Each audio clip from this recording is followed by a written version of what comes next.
Hey, everybody. This is Richard, and I am really pleased to introduce you to the Aether and Beyond. And I will probably switch how I say ether or aether at least 7 times during this panel. And it's only an hour, so that's like a record. I am here with some of the most exciting fantasy space creators I know. Um, and it's a chance to, and I'll come back around and introduce myself less, but I wanted to start with introducing this great group. And I'll start with Diogo because I think the person who got me like really super psyched about space fantasy as a thing that was still happening in the RPG space was the Kickstarter for Solar Blades and Cosmic Spells, which I almost got backwards, even though it's sitting right here next to my computer. Uh, so I'll pick on Diogo first and let you introduce yourself. So.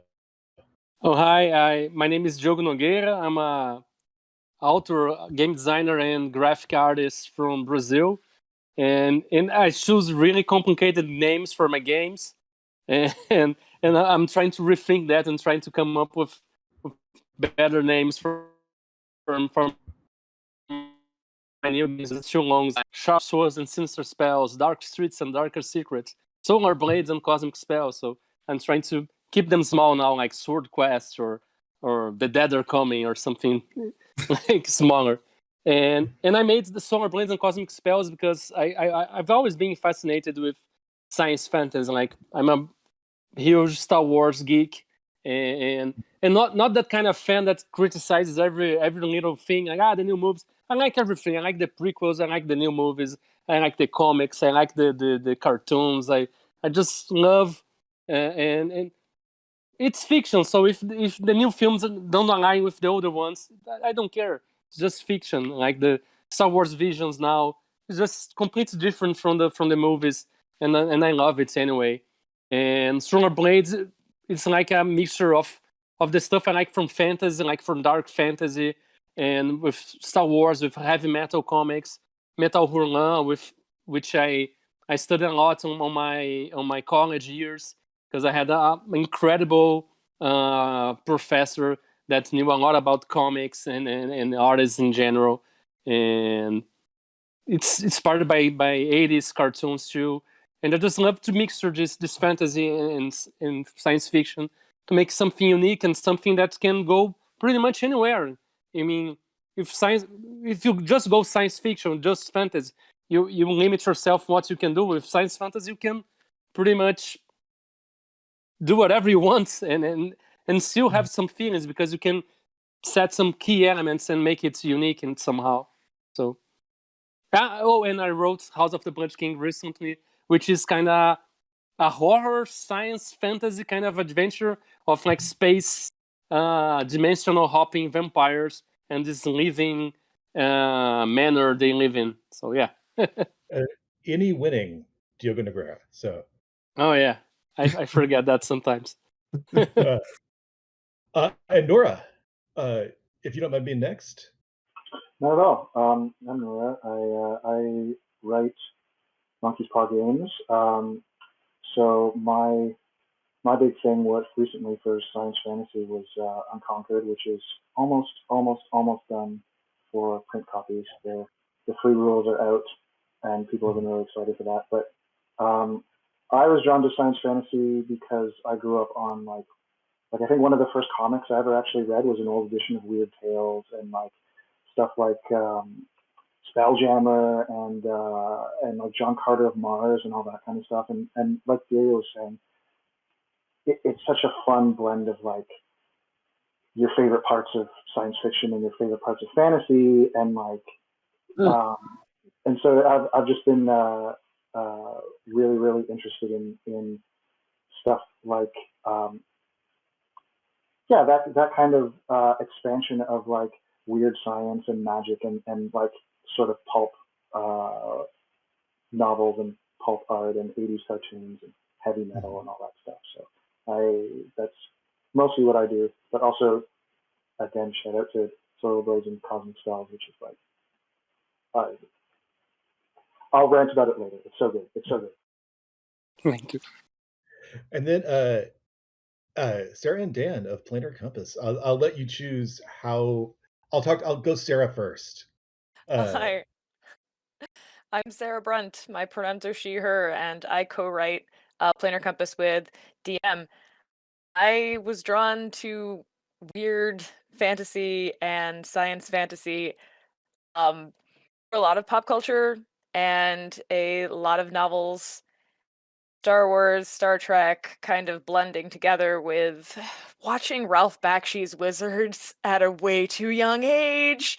Um, but just very much enjoying the ability to have science fiction in a way that makes it more accessible by not getting bogged down with some really technical stuff. Which is why I do this and I don't work for NASA. and DM Wilson. Hi, I'm DM Wilson. I'm the other half of Planar Compass. And I think I was drawn to science fantasy because of the kind of bizarre and fantastical things you can get out of it than just traditional medieval Tolkien fantasy.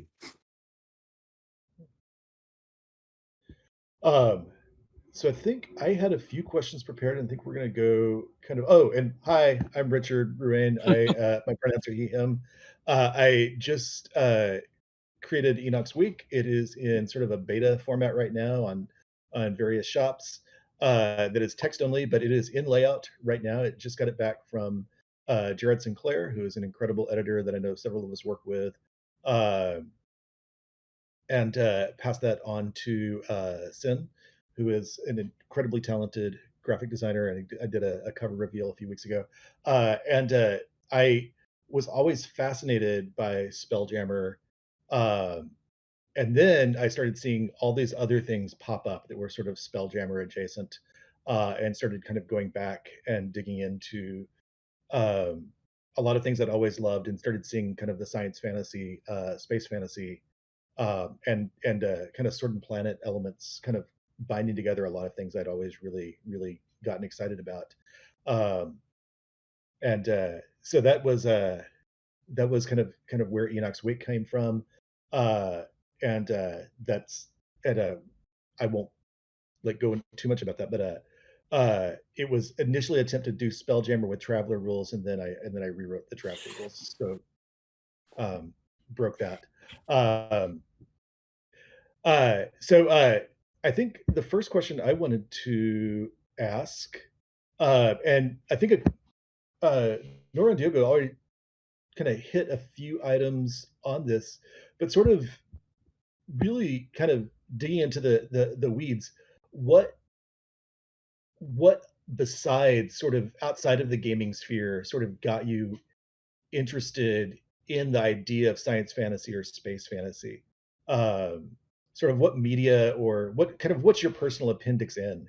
And I know that DM and Sarah just reminded me before we started that you actually have a whole section of inspirations in Planar Compass. So I'll start with you guys, and I'll go to DM first. So Yeah, so I think the two things that probably the three things that really inspired me at the beginning of when Sarah and I started working on Planar Compass back when it was called Dreamhaven was Spelljammer, Planescape, and Troika. So I all three of those things were kind of like stewing around in my head. And then obviously I've always been like a huge I've always been really interested in like the planes and like the manual of the planes, and like so whenever I would play D&D as a player, I'd always be like, can we go like through a portal or something? Like let's go do something else. So like that was like some of the first stuff when I started the DM that I would create, because it was always very. I think I don't know if it's because I loved Star Trek or a kid or what, but I've always been really attracted to the idea of just like jumping around to really different places constantly. And that's what I think science fantasy can offer. Sarah, what about you? What I bring to Planar Compass is like a lot less. I'm not truly steeped in tabletop role playing or Dungeons and Dragons history like Dan is. So a lot of the things that I bring to it are scans. They're more fairy tale weird, and the opportunity to explore something entirely different. A lot of the things that the influences that came are um, from books that I might be reading that are not necessarily um, very much like related to the astral sea, but there are elements in it that I want to draw in, which is the thing that I think is makes science fantasy work. That can pull in inspiration from so many different places to make weirder and weirder locations to make more and more to interact with. Nice. Do you have specific things that you were thinking of when you started pulling things in that kind of like inspired specific elements, or are there like big inspirations that you sort of wanted to make sure you got in there, or that you kept finding kind of popping up or cropping in? Can't pinpoint exactly right at this moment. Oh, that's okay. Nora, when we talked a few months ago about a science fantasy project, you were one of the few people who like immediately said like, "Is this more John Carter or is this more Flash Gordon?" Uh, and sort of like, so I have a sense of sort of where some of your vibes come from. But like, what are your big inspirations for Unconquered? So I also did a pretty big Appendix N, which I was just looking up because some of them I remembered and others I forget. But so John Cutter of Mars and Spelljammer, Troika, Heavy Metal, those are big ones. Uh, Mhm. so Tecumel, which is Empire of the Petal Throne, was a huge inspiration of mine because that was like one of the first times where I started reading something and it felt so new. Like this wasn't traditional hard sci-fi and it wasn't like Tolkien-esque sort of fantasy. I was just kind of like, what is this and where did it come from? And then the whole history of M.A.R. Barker is bananas. Fascinating, fascinating human being. But also, hilariously, a lot of music I find very inspirational for writing Sword and Planet stuff. So like Sun Ra, MF Doom, Clipping. I got called out by Luna the other day on Twitter because she's like, "Now who's responsible for all the Blue Oyster Cult lyrics in Unconquered?" And I was like, me. But like, I mean, that to me is it's that kind of sci-fi element where there's like magic and technology mixing. And Sarah mentioned this earlier, but it's the idea of like sci-fi elements, but instead of there being a big hard sci-fi like technobabble explanation, it's just like, yeah, but it's magic though. Like, how does this spaceship fly? It's magic. It's just don't worry about it. You put on a helmet and you see space squids and it's magic. Don't worry about it. I love that. I love it. That to me is great. I think it's worth And bringing Dino, up what that about you? I know that. Oh, go ahead. I'm sorry. Go ahead, I Sarah. just I want was to all say you. that I just wanted to say I think it's worth bringing up that like the fact that the hand waving is integral to it because it's such a powerful tool. It allows you to excise what isn't serving you in order to bring in what is. I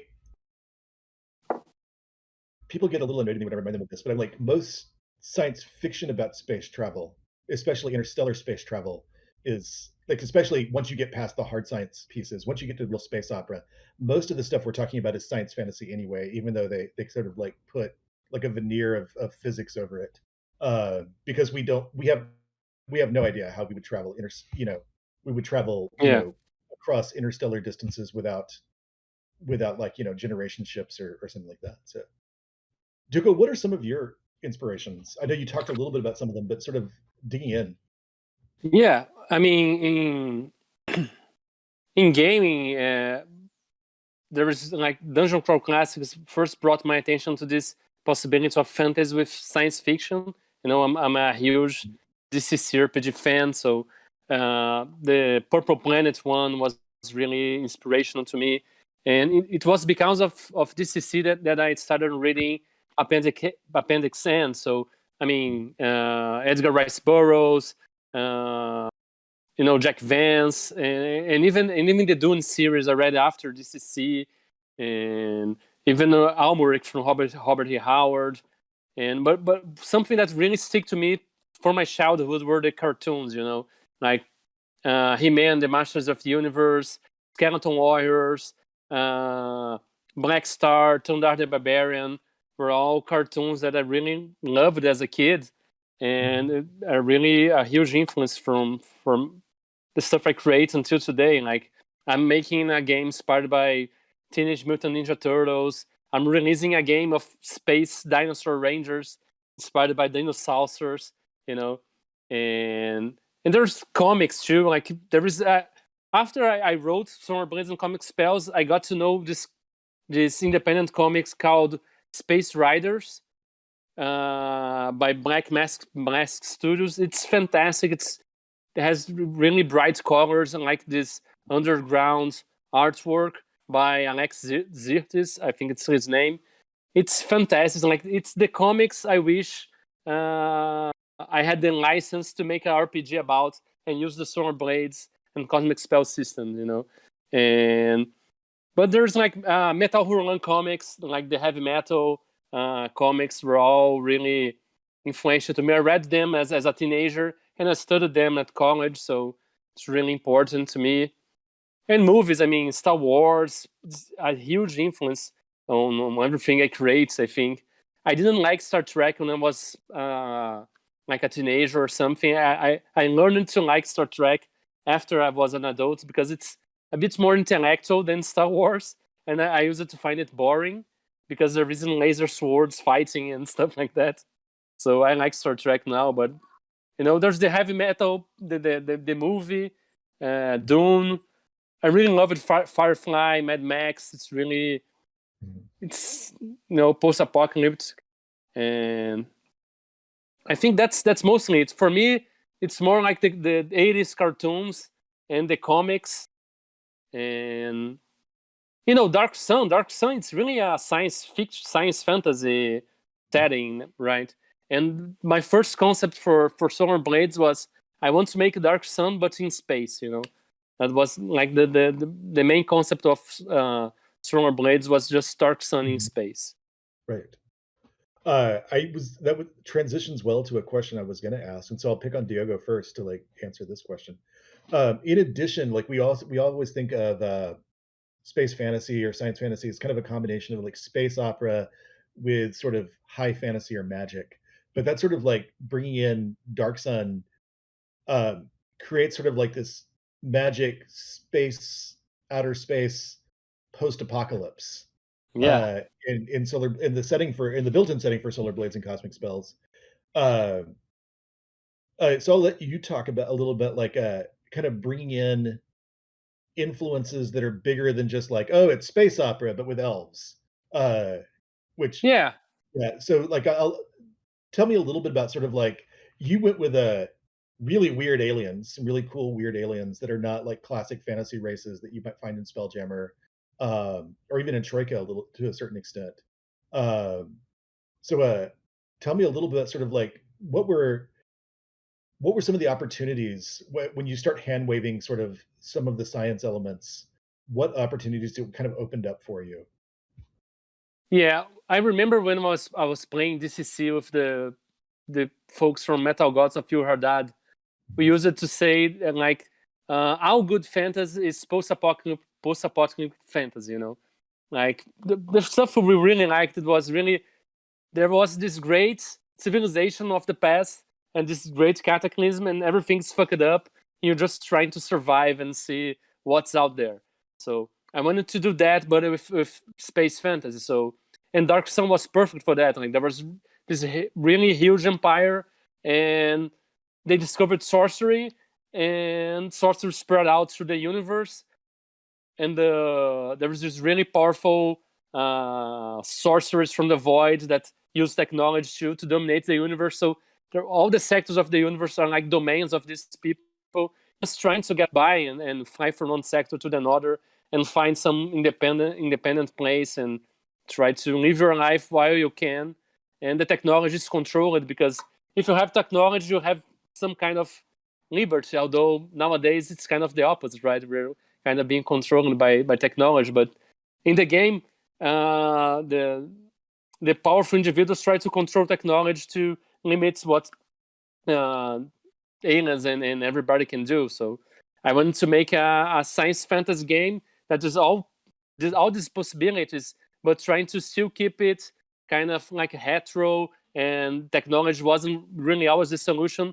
But because if you got access to like an internet or something, you can retrace it, you can be tracked, and it's dangerous, and gives me excuse to say it's really safer for you to physically connect to a terminal instead of trying to use Wi-Fi or something, because it makes things too easy, right? So Nice. I don't know. I wanted to make something dark and like dark fantasy with science fiction instead of just high fantasy with science fiction. Right. Sarah and Dan, you guys a little bit like when Enoch's Wake, I think I really wanted to do the like, you're standing on the deck of a wooden ship sailing among the stars kind of aesthetic. Beyond just like, hey, there's elves and there's there's this vast sea of stars or an astral sea, um, or a wild void, as Spelljammer always called it, or wild space. Sorry, not the wild void. That was my attempt to rebrand Spelljammer that failed. So yeah, uh, that was you guys really, in addition to sort of like setting sort of the classic, D&D BX core and kind of opening space up for it, you added some stuff. Sort of where did you sort of, what were you bringing in? What were you excited to bring in? What did like adding magic to things sort of like open up for you? Yeah. I think like and I think Nora and a couple other people kind of talked about not wanting to get into technical solutions. And that was one of the things, like, I've always like had a romantic idea of Spelljammer, but I never ran it. I would just like look at it and be like, oh, this is cool. But like I knew like when the setting came from our home game, and I never kept track of details. And I knew when I was writing this, I was like, I don't care about air, I don't care about water. This is like this is 19th century sailing fantasy. You hop on a ship and you go off. And if there's trouble, that's a story in itself. But I don't want like people to feel like they need to keep track of like how much oxygen there is. So I was like, there's oxygen. I don't care, whatever. Like you don't need a bubble to go through this. And that's why we kind of lean more into like, this is a really kind of extra dimensional sea as opposed to traditional space. The only time that you need a bubble in our game is if you need like some kind of air helmet and you're spelunking underneath the ship. Yeah. Yeah, and maybe if that's the theme of the adventure, right? The theme of adventure is something is destroying the oxygen. So in that adventure, we'll focus on this stuff. Yeah. Yeah. Dora, how does sort of like, I think when we talked a little bit about like sort of like bringing in the elements of sort of Sword and Planet, where like teleportation rather than sailing are kind of is the signature travel. How do you sort of like work on questions of transportation and getting around and sort of travel adventure in something like Unconquered? So I'm it's kind of the same but different almost to how Planet Compass approaches it, because I like, to me, the little fiddly bits about the adventure, like the journey is kind of the adventure. So like similar to what you were saying, but it's like, oh, you're 3 days into your astral journey, and but then you run into, I don't know, like a void storm, because you can spot void or deep on anything, and it sounds cool. And now your journey is going to take twice as long, but you only have enough food for half that kind of thing, right? So like, what do you do? And so I took a lot of inspiration from what Feral Indie Studios are doing with like Into the Word and Wild and Vast and Dark, because they make, first of all, just like some of the best hex crawls and foot crawls around. But also I find that they have really good ideas about what makes like a travel adventure, specifically a travel adventure. And also another big one for that I've taken a lot of inspiration from is Ultraviolet Grasslands, which one of my favorite things to come out in a while, because the whole thing is about that journey and It's just a journey, like, right? Yeah. yeah. So I love travelogues. I love traveling. So games about traveling and about the steps of the journey. I really wanted to include in Unconquered as sort of a like there is the like enter dungeon kill monster kind of thing, but there's also the like journey to a place that is different and new and exciting, but not falls into the usual sort of like colonial imperialistic kind of this blank space on the map just says here there be dragons, and then there are like the natives there that are vaguely hostile. No, we're not going to do any of that. So a lot of it is about like going to new places and seeing fantastic things, and then meeting the cultures and the people there, and being exposed to new and exciting ideas and people and things, and that I think is like that's why we travel, right? Is we travel to see things and experience things, try the food over here and see the sights. So that kind of was my main philosophy as far as writing sort of traveling games. That brings up a question I did not put into our notes, so I apologize that I'm going to throw a curveball into our carefully planned notes that I know everybody studied with great. I didn't study with great. I don't remember what I said, but I know I forgot to put this in. Is sort of when you're introducing a space fantasy or some sword and planet setting, where have you started? Like, I know that Dreamhaven was specifically like a location in the Astral Sea. There was a fairly urbane sort of like urban sort of setting, if I'm remembering correctly. Is that am I getting that right? It's a little bit more remote. It's Okay. it's kind of like a an island trading post type thing. But yeah, it's definitely, we tried to make it so that it could be as populated or isolated as people wanted to. But definitely the idea was that it's the crossroads of the multiverse, so everything passes through it. That's why we figured it could be a good starting point, a jumping off point, or a segue point. Kind of like there's a lot of bustle. There's that crossroads. There's that like a port. Mm-hmm. And but what about what places do you kind of start a space fantasy? Because space fantasy isn't just like a vague concept. We've all done like really concrete setting details for our space fantasy. Like, so when you're introducing kind of a space fantasy setting, what is the kind of the starting place for you, and sort of what got you excited about that particular starting place, and what did that sort of like, what design opportunities that kind of present for you? I mean, I think one way to do it is the way I kind of usually approach it is, this is a transcendent point in a traditional game.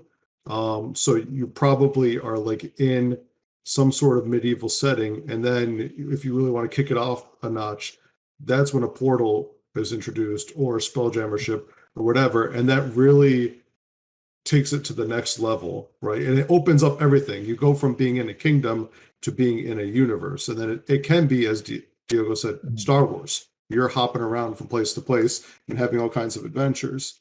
And the dirty secret is, it's really not any different than a traditional setting. It's just skinned differently, but mechanically it's all the same thing. Like, planets are just different regions of a planet, if you think about it. Right. I like to think that the best starting point for our stuff is whatever game you're currently playing now. You can just start there. Take a campaign that you already got going on, and then like you kind of maybe literally trip and fall into the astral sea. I know one of the great sadness tragedies of circle of life tragedies of Spelljammer was the number of unnamed explorers who died so that your adventurers could find a spelljamming helm. Absolutely. Nora, what about you? What's kind of like your like when you think of like the perfect way to introduce a new group to Unconquered? What is sort of like the starting point? What's their opening image or their opening space like? So I like to do something that is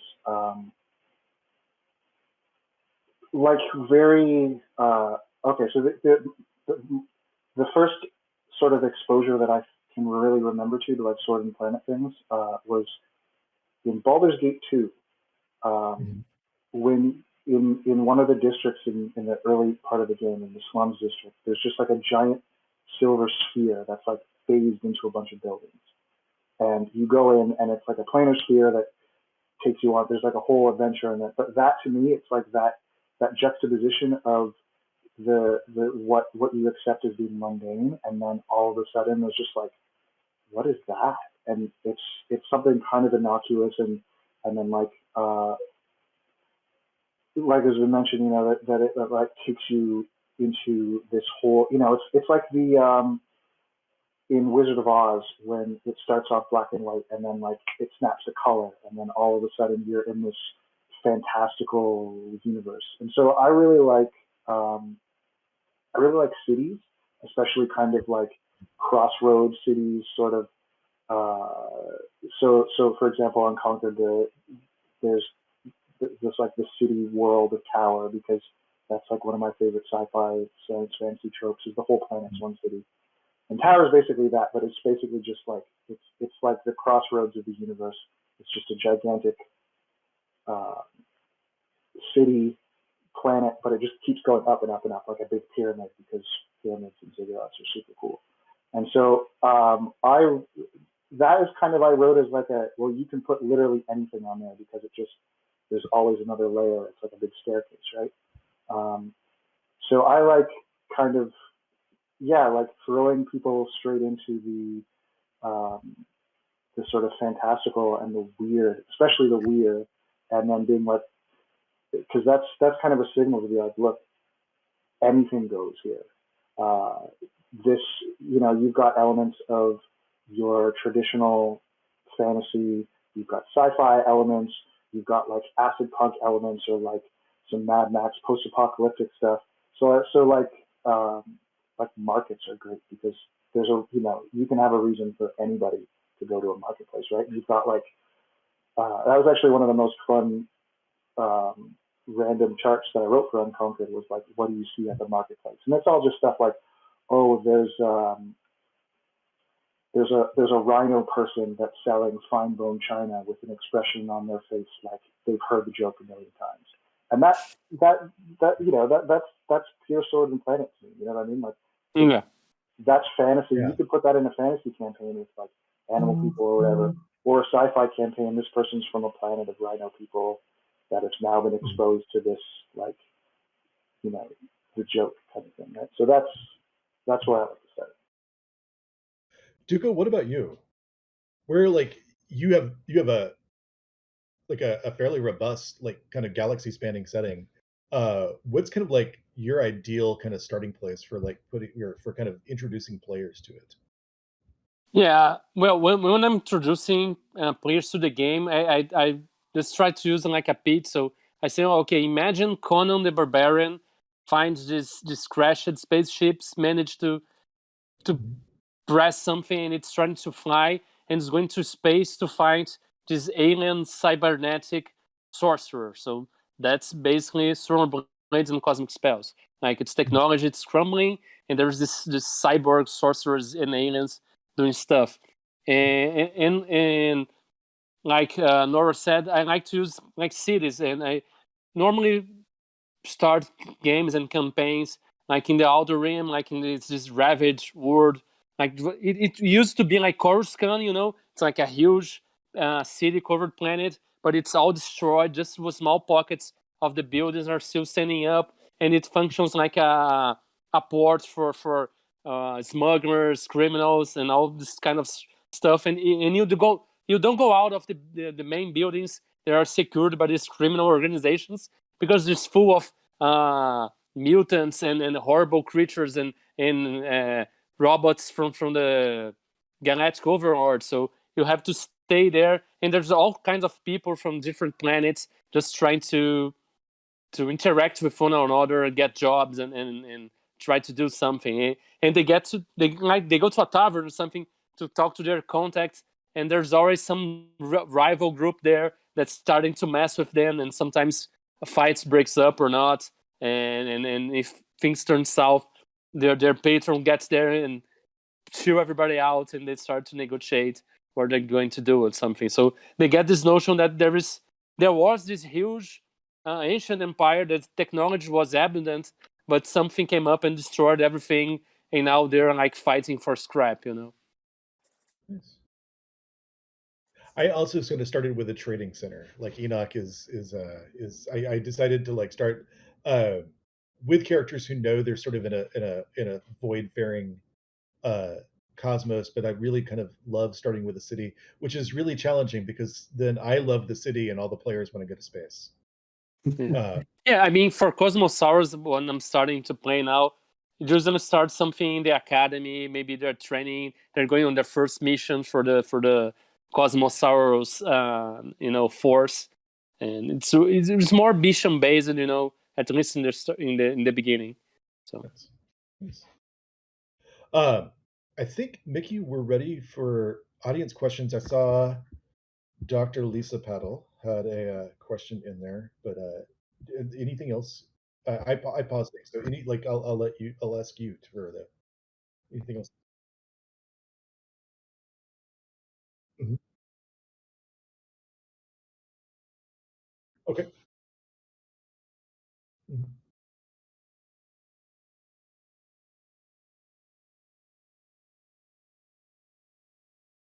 So the question is, what's the most important thing about science fantasy, the heart of it, and how do you capture that in a game?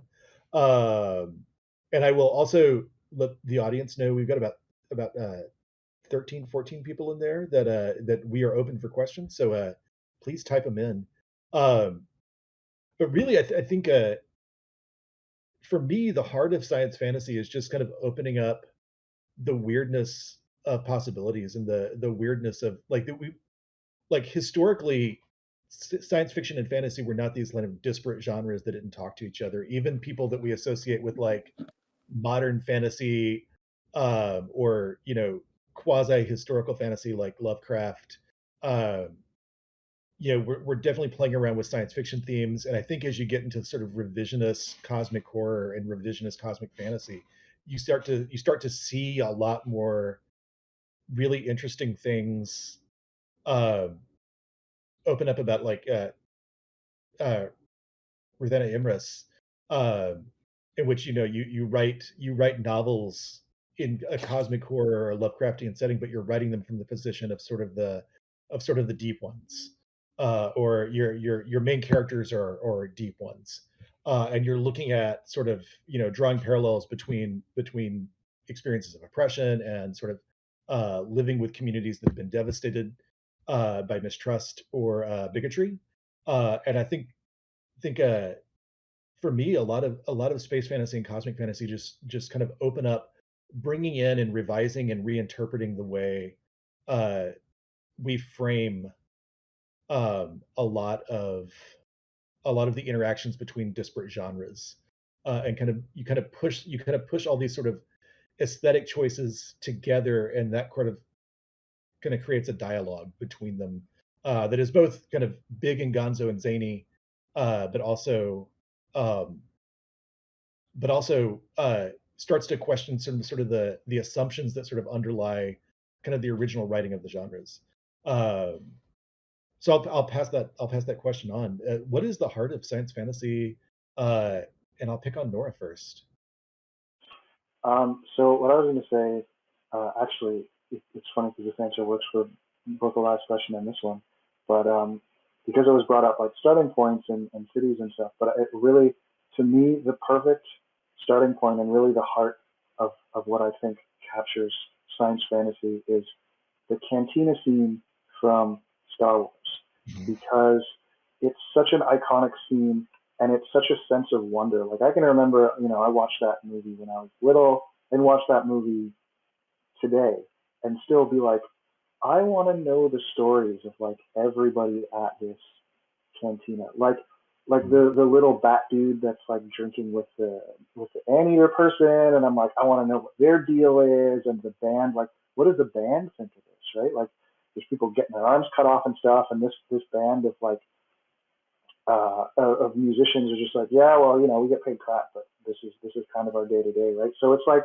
to me, it's like the juxtaposition of the mundane with the weird, and um, the sense of fantasy and exploration that creates, because you're not restricting it to one genre or one epoch or one era like you might with fantasy or sci-fi or whatever. So like for Unconquered, the technology levels, we've got everything from like Bronze Age kind of swords and stuff to like flying triremes in space, to like ray guns and matchlock pistols and stuff like that. And that's just like, well, it's time and space. You don't have to explain it because it's magic. So why bother?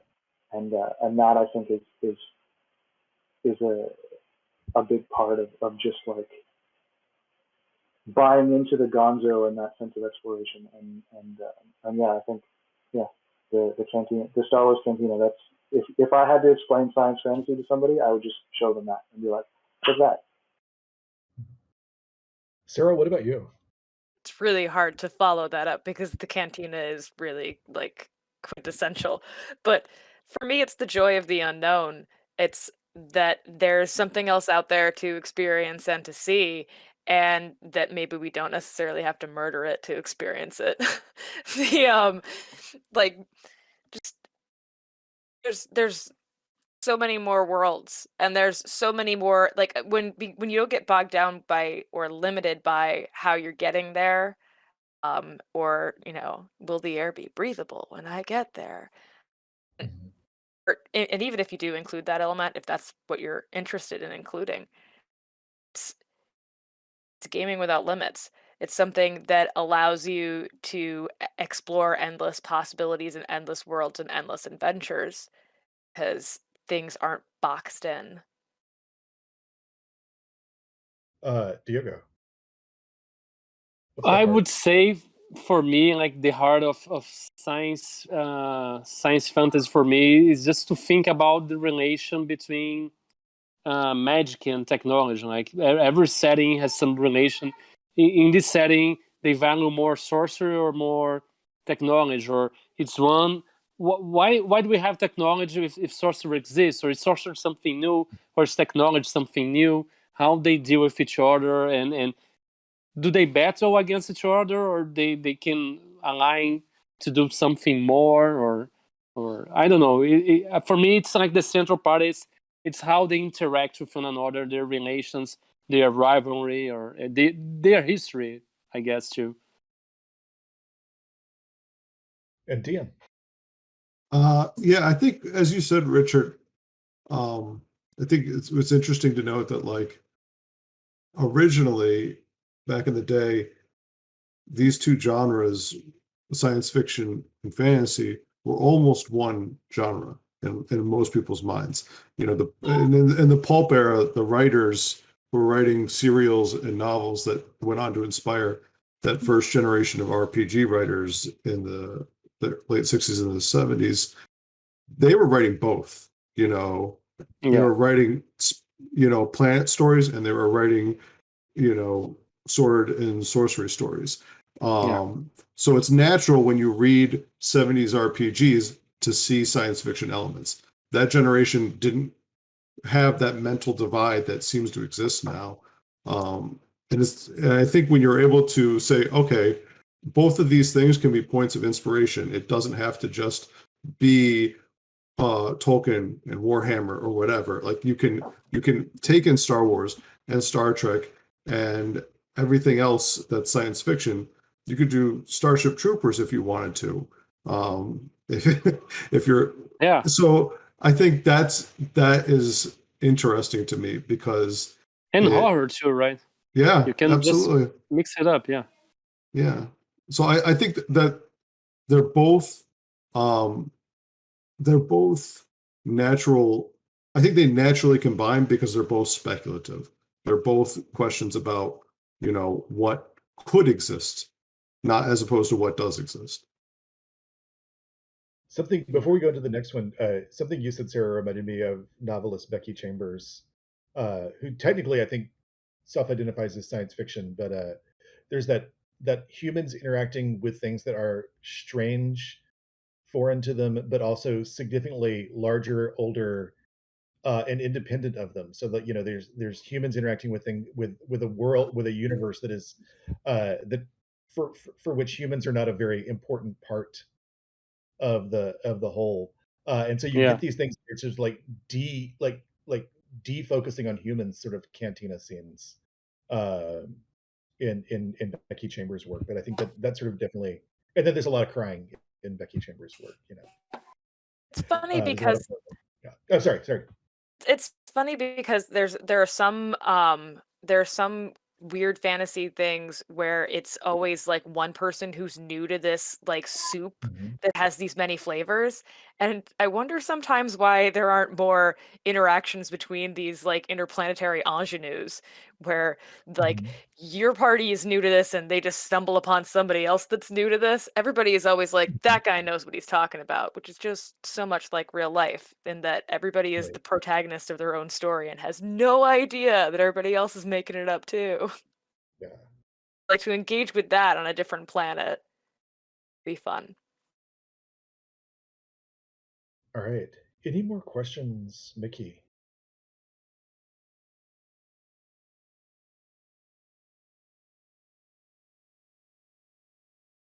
Should magic work differently in space, and if so, in what ways? Um, I This is something I borrow from Spelljammer and stuff. Um, Real quickly, we don't necessarily make magic work differently, though. Being me, I always have a ritual magic system, and ritual magic works better when you're surrounded by nothing but the void. Um, uh, which good luck on breathing, but other than that, it works great. Uh, but I think there's different concerns. I think this kind of came up in Spelljammer.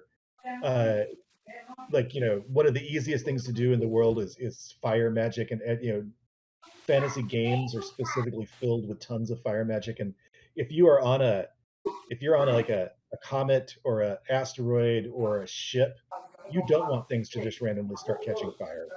Um, you're in a pretty contained. Even if you're in a big breathable airspace, you're in a pretty contained one, and you don't want things to just start randomly catching fire, because that's it's coming for you soon. They're hard to put out fast enough. So I think it's for me, it's always been less of a magic working differently than the kind of magic that people trust or feel comfortable with is slightly different. What about for you guys? I'll start with DM. I mean, I would say if you're creative enough and you can handle the mental load, hell yeah. Like I'm all for like having the laws of reality change every time you go to a different place. That sounds great. But then, that gets down to how complicated is your magic system and how much is there to keep track of. If you've got something very light, like maze rats or something, maybe not the best example, but something very simple like one line spells, yeah, make it work differently. When we did one of the stretch goals for Down We Go, we did like a kind of a multiverse generator, and that was one of the things was like, how does magic work in this plane? So I would say if you can do that, that's interesting because it also upends the players. If they've been playing for a while, it upends their expectations. And as long as you're not making it as like a gotcha one-off, if you make it something that changes things, it makes it interesting. That sounds awesome to me. And something they can exploit, right? Yeah. Right. Yeah. Diogo, anything that you would want to bring in addition to there? Yeah, for me, I would say it really depends on what is magic in the setting you're playing, right? Because if magic comes from the blood, you sacrifice yourself. Maybe it won't change much because the blood is still in you. But if the magic has some influence from the forces of the void, like in Solar Blades, the magic comes from the void, like another dimension of corruption and stuff.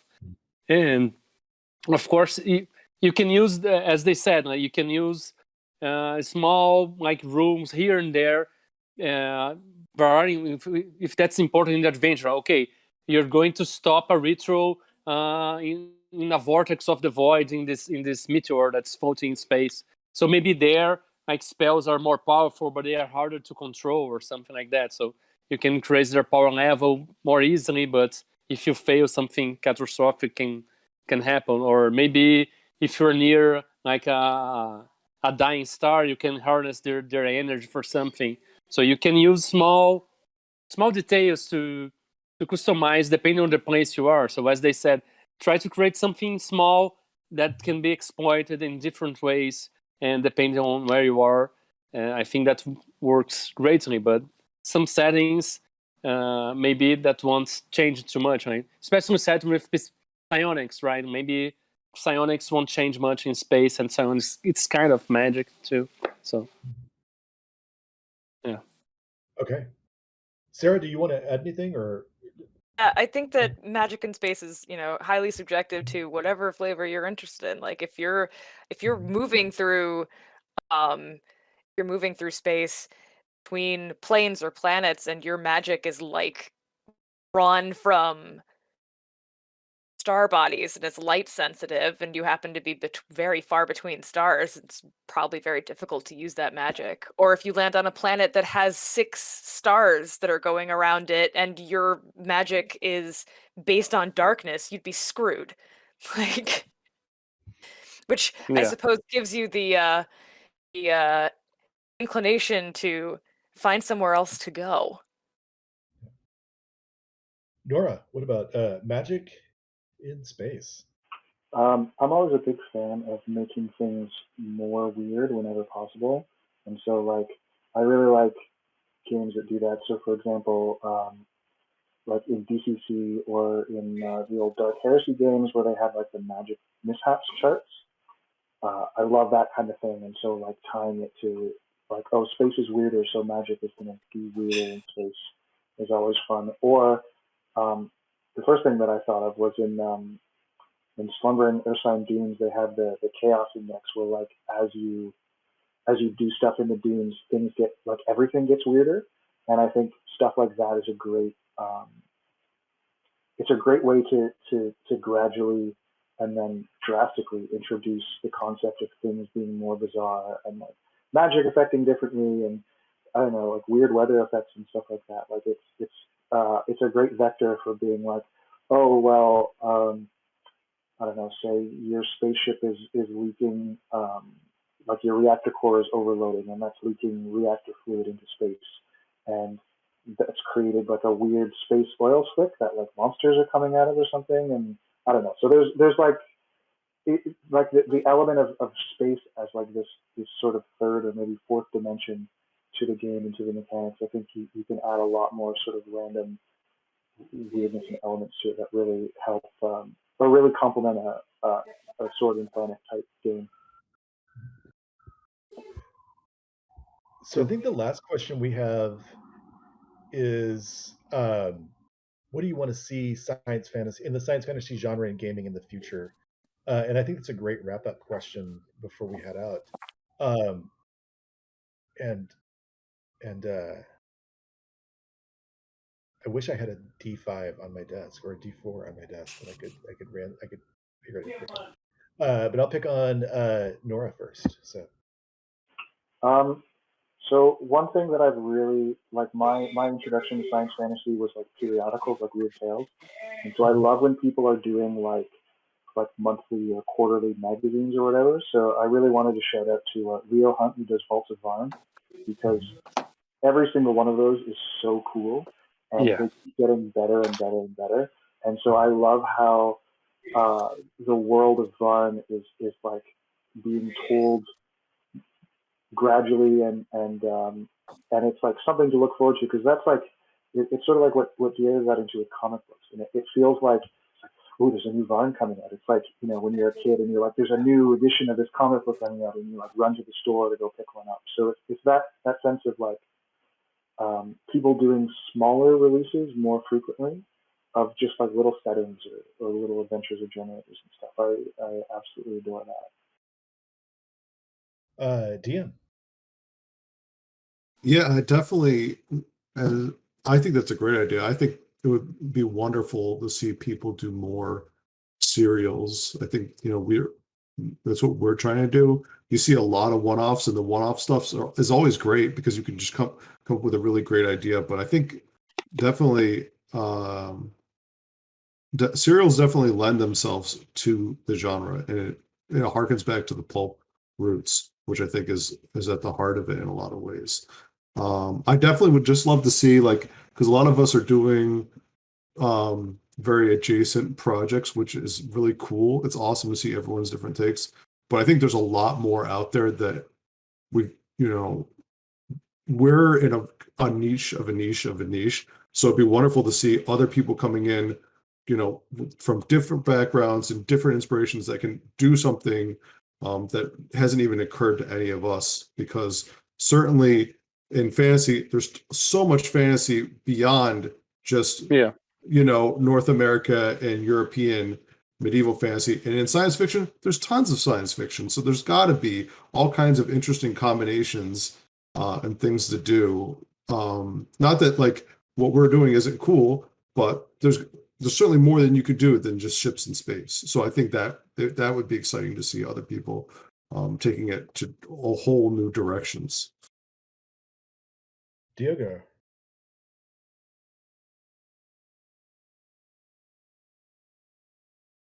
Did we freeze? Did I freeze? What? Diogo, I think Oh. to you next for like what you'd like to see in science fantasy or space fantasy. Well, I really would like to see something like Void Borg or something like a space Mork Borg would be fun. I really would like to see maybe something like you said, like periodicals. We could make something like collaborative, like we create a universe like a sigil. Like there's this city with portals from dimensions and everything, and various authors creating like a building that has a portal to some place, and all connects to this single city, like various creators from various backgrounds, and to create something together collaboratively with people from all around the world. I think that would be fun. And yeah, probably something we haven't come up with, of course. Yes. I want to do something with Skeleton Warriors too, because it's another comic I really loved when I was a kid, like a cartoon. So. And then I'll wrap with Sarah. Sarah, what would you love to see in space fantasy and science fantasy? I want to see lighthearted, weird, like stuff that's adjacent to gaming, but not quite. Like I want a digest zine that has a recipe from another planet and like a cassette tape from another plane that has like a Loot the Body soundtrack of just like popular hits from the some interdimensional plane. I want something that's like really evocative and flavorful of an otherworldly culture to explore that takes me there. Outside of theater of the mind, but like something I can sink my teeth into.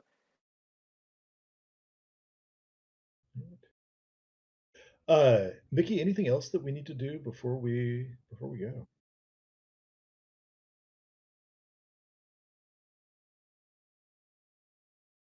Oh yeah, that makes sense. I'm Richard. I am the creator of Enoch's Week and a few other things, but I think today I'm mainly focusing on Enoch's Week. And you can find me on Twitter at ARR_ROO. And I will go clockwise from where I am. So that's next, Sarah. I'm Sarah Brunt. You can find me at planarcompass.com and on Twitter as Sarah Eliza Brunt, and the Planar Compass Twitter with DM Wilson. And Nora. We let you. I think you're muted. We lost your audio, Nora. Or no? Oh, there we go. Okay. I'm Nora, and you can find me on Twitter at Monkey's Paw Games and just monkeyspawgames.com for retail, and on itch.io and drive through for Unconquered and other science fantasy stuff that I do. DM and then Diogo. So I am DM Wilson. You can find me on Twitter at B3L7, and as Sarah said, at Planar Compass. and Diogo. And I am Diogo Nogueira. You can find my stuff at my website. It's oldskull/publishing.com. And I'm on Twitter on Diogo_oldskull.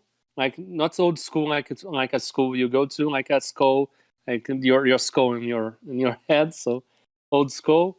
And I'm on Facebook too, and on Instagram. Just look for Diogo Nogueira or Diogo_oldskull. And I think that's it. And by the way, it's Unconquered with the art edition already out, or just the Artless edition?